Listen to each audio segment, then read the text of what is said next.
Alright, I'm back. Jeremy, Deuce thinks that you're a hiding place for later. Alright, Melvin, what do you The got? elevator won't move without a key, Mr. York. Think you two can go and figure something out? I'll search around here in the meantime. I believe in you. I know they didn't make you a special agent for nothing.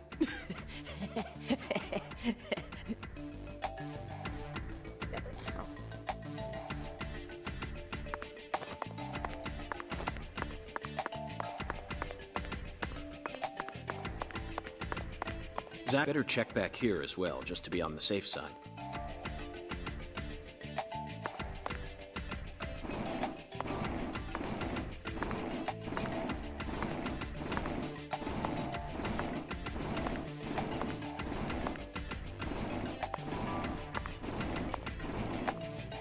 Okay.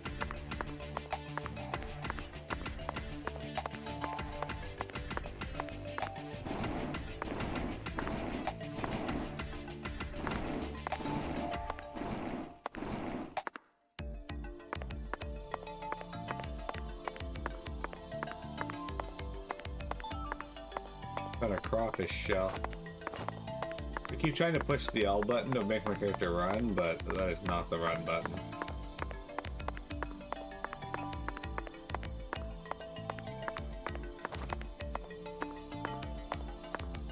I thought I'd be able to grab that now. Oh, such luck.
Alright, now we have a shortcut over here.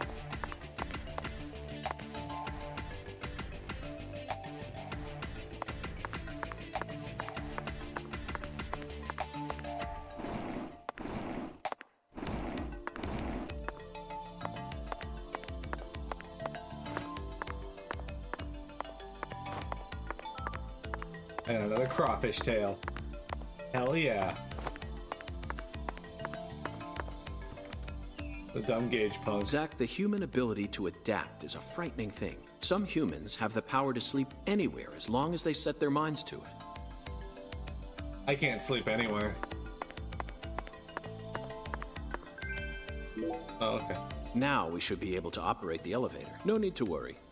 This facility no longer has a body to steal. What else do they have to lose? A few cans of crawfish? I feel bad for him, but it's for the sake of the investigation. I'll write him a letter of apology later. Yeah. Jeremy, would you write someone a letter of apology after you stole their key?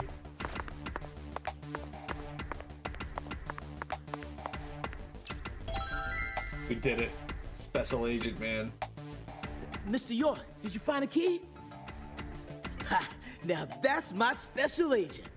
There ain't no stopping you. Want to head straight down? You bet. Let's sally forth, Melvin. I'd write a letter of should have given me the fucking key.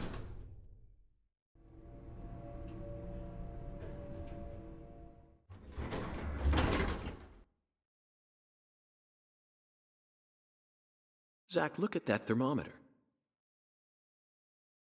0 degrees Fahrenheit, or minus 17.7 degrees Celsius.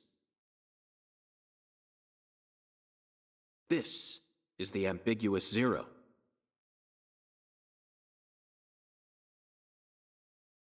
Hey, Avery! Can you hear me?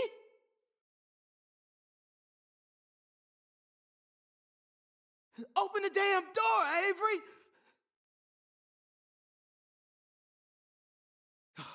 It ain't no use, Mr. York. Once Avery starts working on something, that's all he sees. He just tunes out everything else. We'll have to wait until he finishes and comes out to us, I reckon. Or we could come back tomorrow. I disagree, Melvin. Time may be on our side, but that doesn't mean we should waste it. You gave me Mr. Alligator precisely for moments like these, didn't you? Wait, Mr. York! Those tranquilizers may be non-lethal, but it's still dangerous to use them on humans. Of course, Melvin. I never said I was going to shoot him.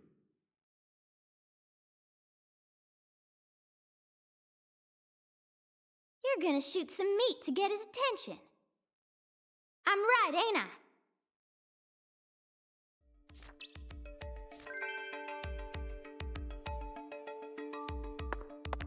You're gonna shoot some meat. Cameron, you want to shoot some meat? What if your brother asked you if you wanted to shoot some meat with him sometime?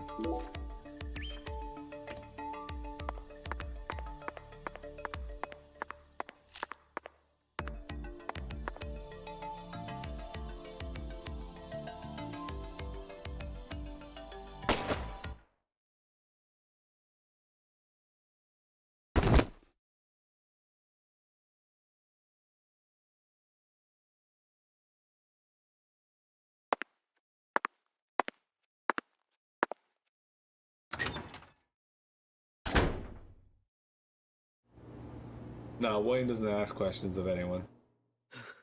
This is Mr. York, an agent from the FBI. Hi, Avery. I'm Special Agent Francis York Morgan. Please, call me York. This dude is very tall. York, you a smarty pants, huh? Avery Smith. He's shyer than he looks. Come on, just settle down, Avery. Tell him what this here place is for.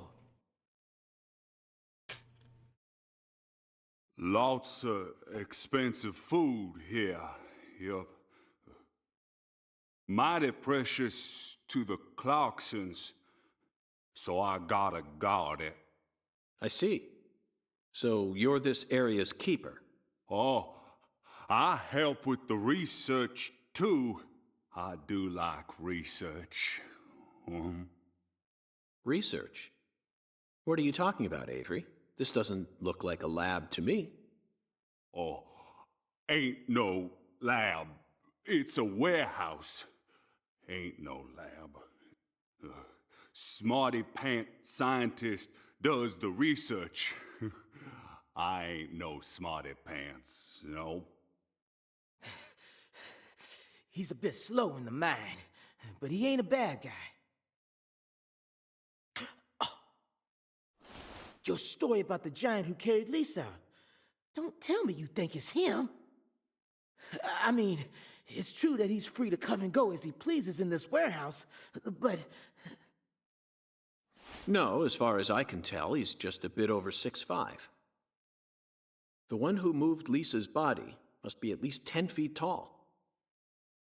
He's clearly too short. Too short, huh?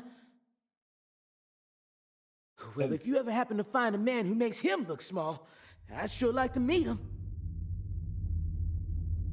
10 feet tall, or he had something to stand on. Lise. Hey, cut it out! Lise. Why? Avery, that's not Lise. Not Lise? This is Melvin's daughter, and my precious assistant. Unfortunately, Elise is no longer with us. Lise! Lise! My fault! My fault!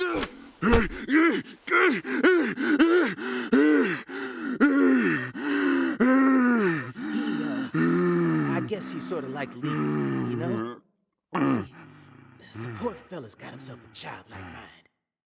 You know how normal kids tease other kids in order to get attention? Well, with this big lug, sometimes folks who don't know him too well see something and end up calling the police. But I know that deep down, he's got a good heart.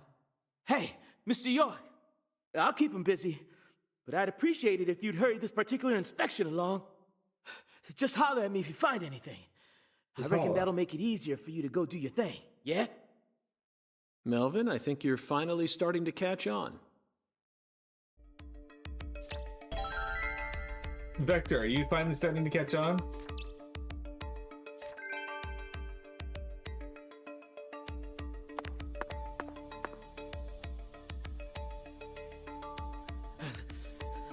I'll keep an eye on him while we're here. Just relax, Avery. We'll get out of your way as soon as we're finished. Alright, let's look at some things here. We got this. There are torn off claws and legs scattered all over the ground. I doubt they'll fly anytime soon. I can't tell which ones are from crawfish and which parts are from shrimp. How about you, Zach? Yep. And Dewey. Now here's some real Cajun cuisine. The way these sausages are linked up, they almost look like a serpent, but it's hard to imagine them flying. Let's move on, Zach.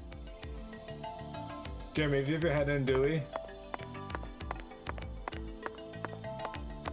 Cans of Holy Trinity paste.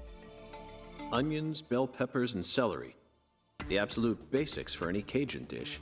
This product combines them all into some sort of paste. Oof, people actually buy this garbage? Even the name sounds idiotic. Zach, I just made an eternal promise with myself. If I ever happen to come across any food prepared with this paste, I vow to never call it Cajun food.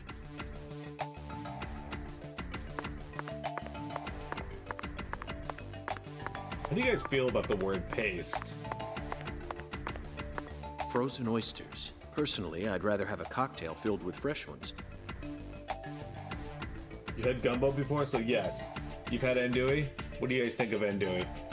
We hunt for more materials than we can eat and freeze them over long periods of time. It's pasty. The human race gives terror a whole new meaning. Jeremy loves terror. And semen. Avery, this box looks special. Clarkson food. For their home. Melvin, is this the Clarksons' family crest?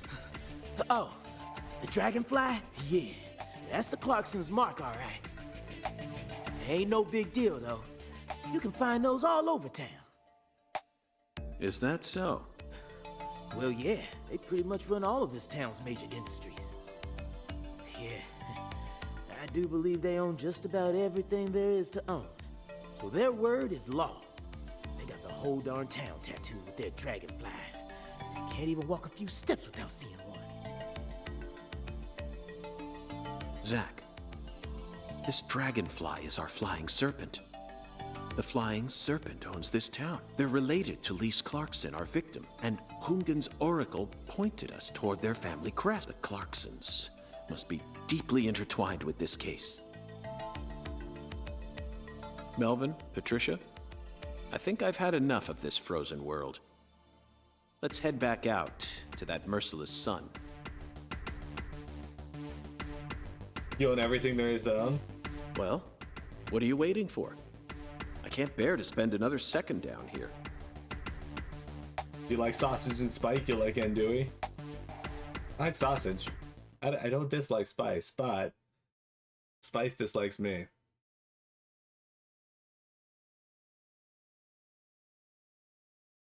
Vector, how many cold storages have you hung out in your lifetime?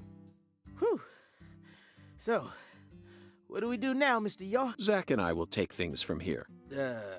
Then what should I do? Tend to your sick wife? I don't know. You're free to do as you please. I'll stop by the sheriff's office when I need your help again. I suppose that's what I'll do then. It'll sure make Candy happy, but I am the sheriff of this town, so I do intend to get some work done. I know. How about I search for Lisa's body while you're busy? Not a bad idea. Just be careful that you don't get attacked by a barefooted giant. Hey, don't scare me like that. Why do you keep talking about that giant anyway? You really think some giant was responsible for all this? Melvin, don't be silly. Of course I do. Just when I thought you were starting to catch on. Disappointing, to say the least. But how can you be so sure? I want to see some proof. Proof number one. The footprints that led up to where Lisa's body originally was were made with bare feet. None of the prints looked similar to those of common insulated boots, and the arches of the feet were visible. The person who carried out Lisa's body must have had very large feet. I'd say they were at least 16 inches. Proof number two. I found fingerprints on the cord of one of the hanging lights in the warehouse. The fingerprints weren't aimed up from below. They were coming directly from the side. Clearly, the giant moved the light because it was in his way. He pinched the cord with his fingers. Proof number three. There was nothing else found in the vicinity where Lisa's body was stored. This means the giant carried her out without dragging her across the floor. But there's only one set of footprints. The only conclusion I can draw from this evidence is that a barefooted giant, standing over 10 feet tall, carried Lisa's body out. That concludes the entirety of my proof. Any objections, Melvin? But there ain't no way a human could ever be that tall. Have you seen every human alive with your own eyes? Well then, you need to forget all your preconceived notions when embarking on an investigation. Whether you come face to face with a 10-foot giant or a skeletal gentleman, you always need to accept everything that comes to you with a clear mind. Do that, and eventually the truth will reveal itself to you. You're a smart kid, I'm sure you understand. Well, I'll be dang. I'm sorry I ever doubted you, Mr. FBI Special Agent, sir. A sharp eye and flawless observational skills. Uncovering the truth with a heady intuition. I won't ever question you again. Heck, I'll do whatever you say. That's it, Melvin. I'm glad you finally caught on. Okay, time to go, Patty. You know this town well, so I'd like you to accompany me from now on. Patty? Yes, Sass, have you seen every human alive with your Zach, own eyes? we found I the have. flying serpent. Now we simply need to locate the 10 maidens. It's time to head on to Alexis's diner and lane. Time to fire our gun haphazardly.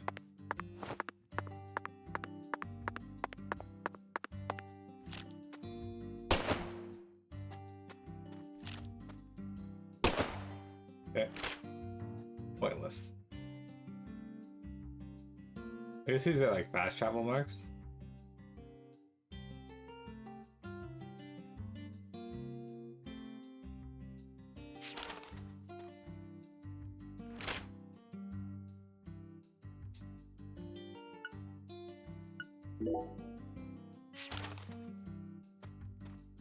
Okay, Patty.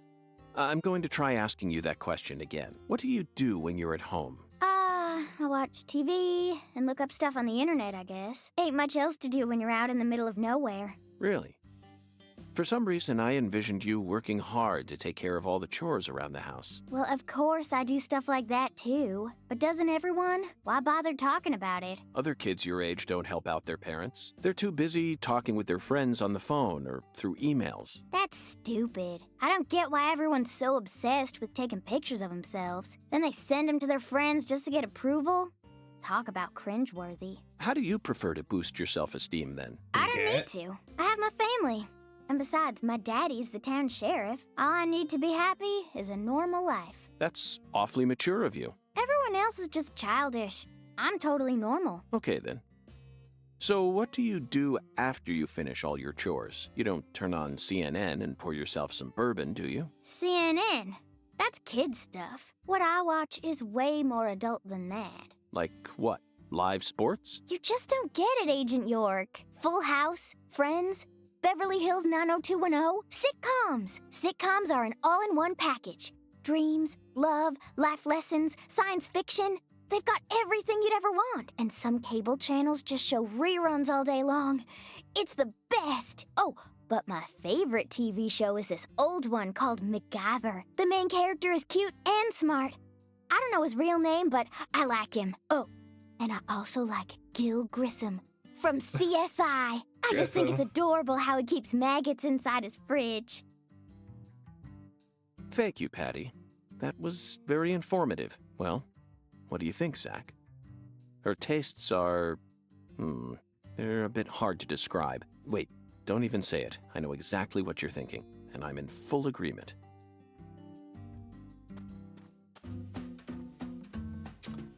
Alright.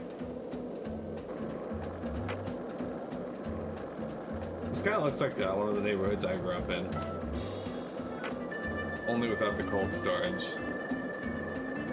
You get like the inexplicably pink house with its clone immediately across the street.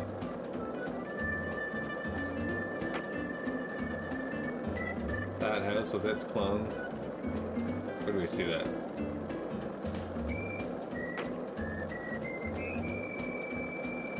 You hate those CSI shows? She's just one of those chain-smoking grannies who sits at home all day watching sitcoms and detective shows. Only she doesn't smoke, that we know of. Person with two identical pickups. Yeah.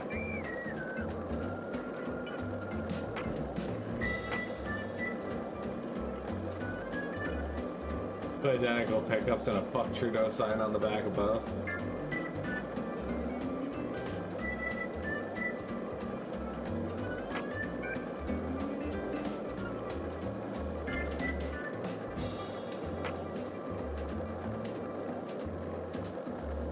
This does look vaguely like where Deers lives. I wouldn't say like where he lives. I was thinking more around Prince Street, Wellington Street of Chatham though.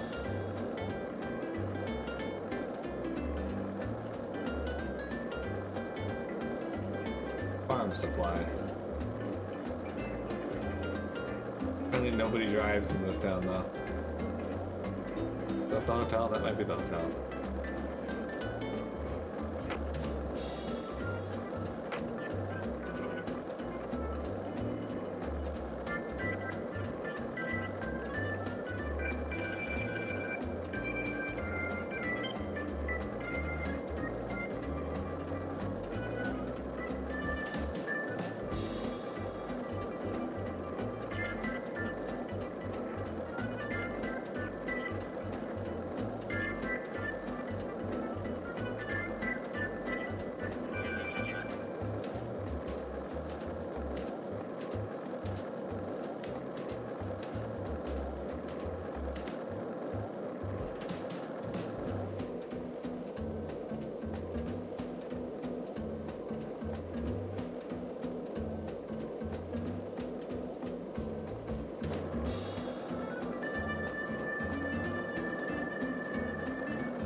Excellent. This music is weird. Down by the side street to get to Destination Metro. I think that the skateboard is all terrain. Yeah. Patty, is something wrong? I got something to say. When I first met you in the hotel parking lot, you mentioned Saint Rouge, right? If you want to find it, maybe you should track down Professor R. Professor R. Yeah. Professor R owns the jazz bar on the other side of the bayou. How do you know that? Because. Because, huh? Interesting.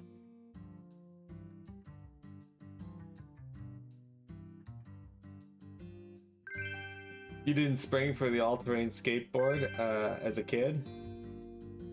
So You you must have been clearly poor. love TV shows, but what about movies? Movies? We don't even have a movie theater around here.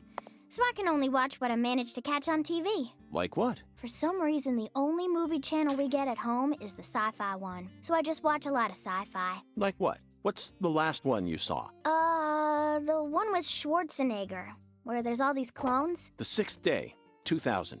Directed by Roger Spottiswoode. You must be very well versed in sci-fi if you can appreciate an Arnold S. film. I thought it was way too easy for them to make more clones. And you'd never see a clumsy investigation like that on CSI. That's right. It's realistic. Everything about that film is so realistic. It may be difficult for a child to understand. But, Patty, that's not your fault. All of Arnold S.'s films are filled with hyper-realism, you know. On top of that, Roger Spottiswoode is a director who excels in dealing with hardcore subject matter. Turner and Hooch, Stop or My Mom Will Shoot. Each film features one of the toughest tag teams you'll ever find. I can see why it's beyond you, though. No, what I'm trying to say is, Schwarzenegger's character was just a pilot, right? Why was he so strong? It's okay, Patty. You don't need to try and act like an adult to impress me. I didn't understand the charm of Arnold S. films when I was your age either. You need to take your time and slowly reel the film in. Do that, and Arnold S. will greet you with a big, warm smile. Whatever, just stop calling him Arnold S., okay? It's irritating me. Zach, she's at a sensitive age. We both know full well that this is the official way to refer to the film star, but she isn't used to it, so it's bothering her. When in Rome, Schwarzenegger will greet you with a big, warm smile. Zach, my mouth feels weird. How many fingers do you think we'd need to count the number of people who actually call him Schwarzenegger? We'll just have to stomach it for her sake, Zach. Patty, we're investigating here. I think it's about time we cut the chit-chat and got back to work. What? You're the one who brought it up, and you hardly even let me say anything. That's a good point. I mean, the official way to refer to Vector is actually Becky FS.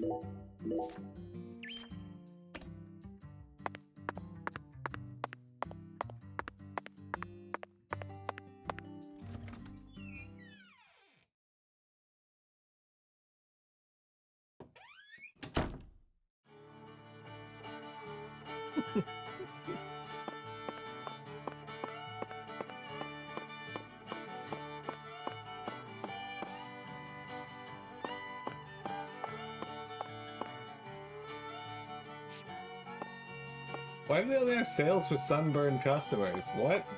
That seems incredibly awful to push people to get do. What the fuck was that conversation? They're talking about Arnold? That is not the official way. Stop spreading that lie. Becky FS. It's streets ahead.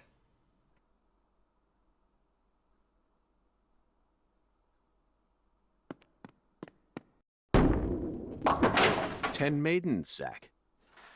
Let's topple their hourglass figures and complete this oracle once and for all. Oh, my Lord. I don't believe I've seen you around here before. Sorry, honey, but you can't smoke in here. Since you're with Patricia, I'm guessing you're some friend of Melvin's. He's Agent York from the FBI. This is Alexis, the owner of this restaurant. I'm helping out Agent York in his investigation. We signed a contract. Oh, my Lord. Well, ain't that something? Alexis Jawar. Oh. I'm FBI Special Agent Francis York Morgan. Please, call me York. Everyone's always called me that. Oh, my Lord. Well, that's got to be the strangest introduction I've ever heard. No wonder everyone in town's been talking about you.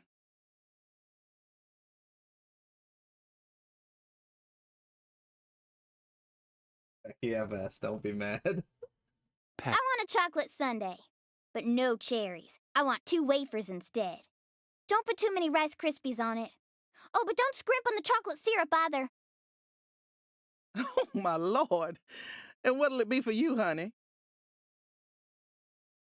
Alexis, are these photos of the town? Oh, you like my pictures? My hobby's collecting snapshots of what our town used to be like.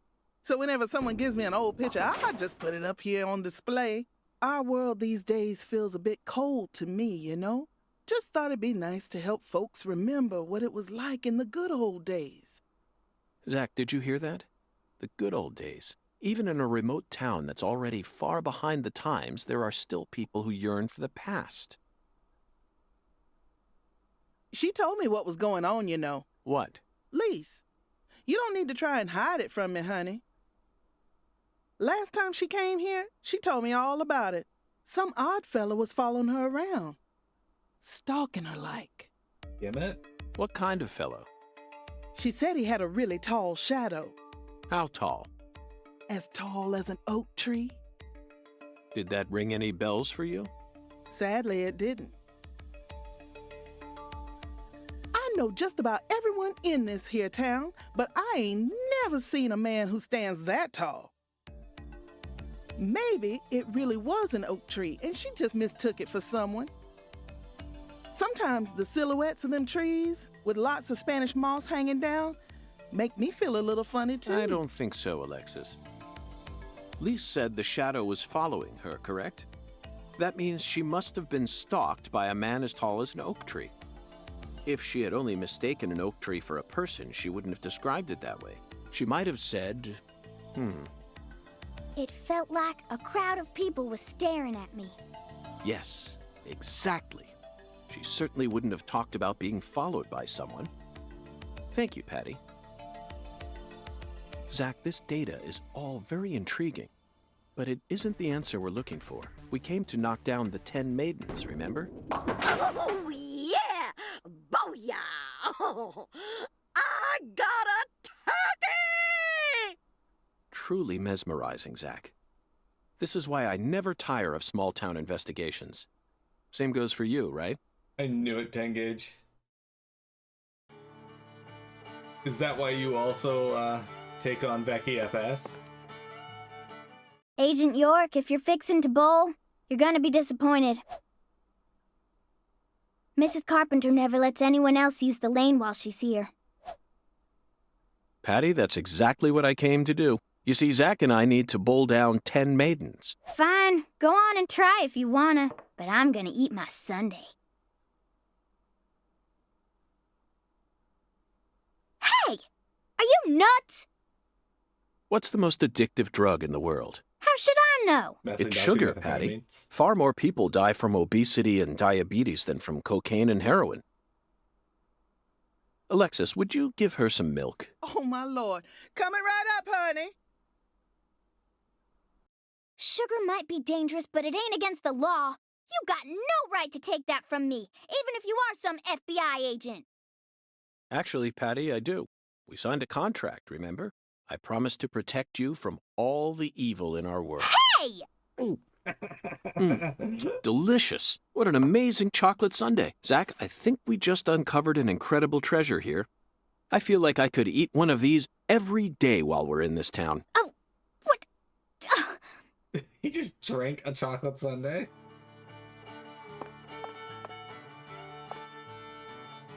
Becky FS has no connection to you whatsoever.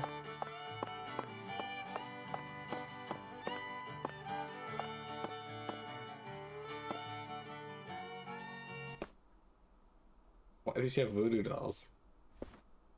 Why is she jerking one Excuse off? me, ma'am.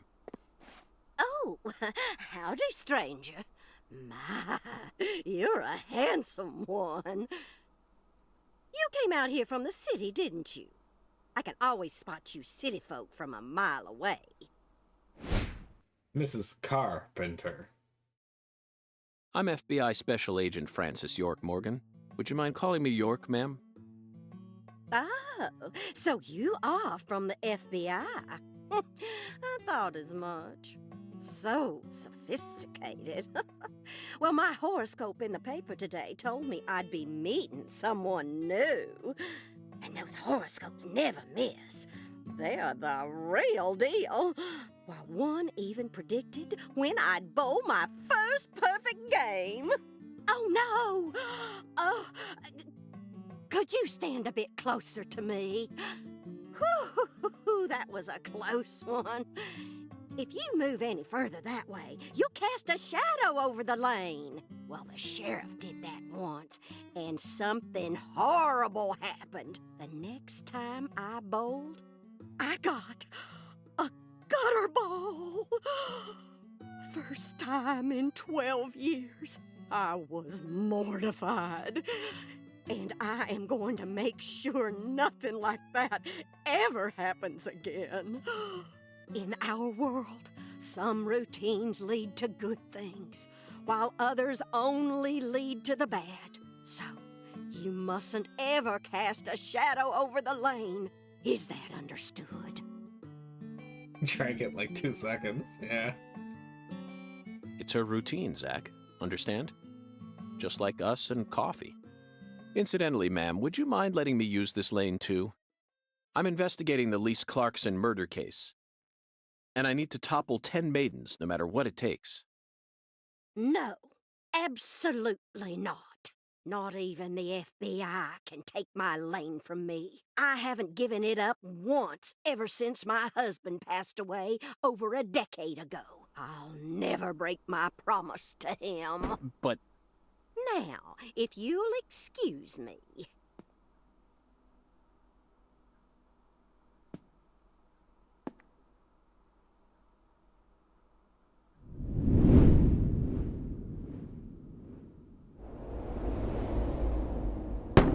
She looks so fierce.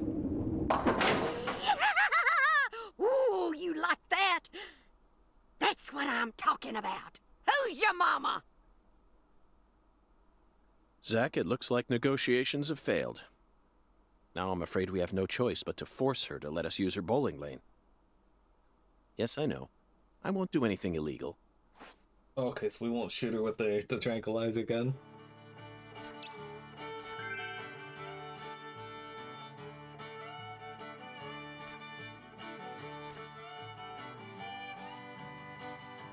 Time to beat the shit out of an old woman. I don't think that's gonna be alright either. I'll be right back, guys, though. We got a break, and then we'll continue on with some more.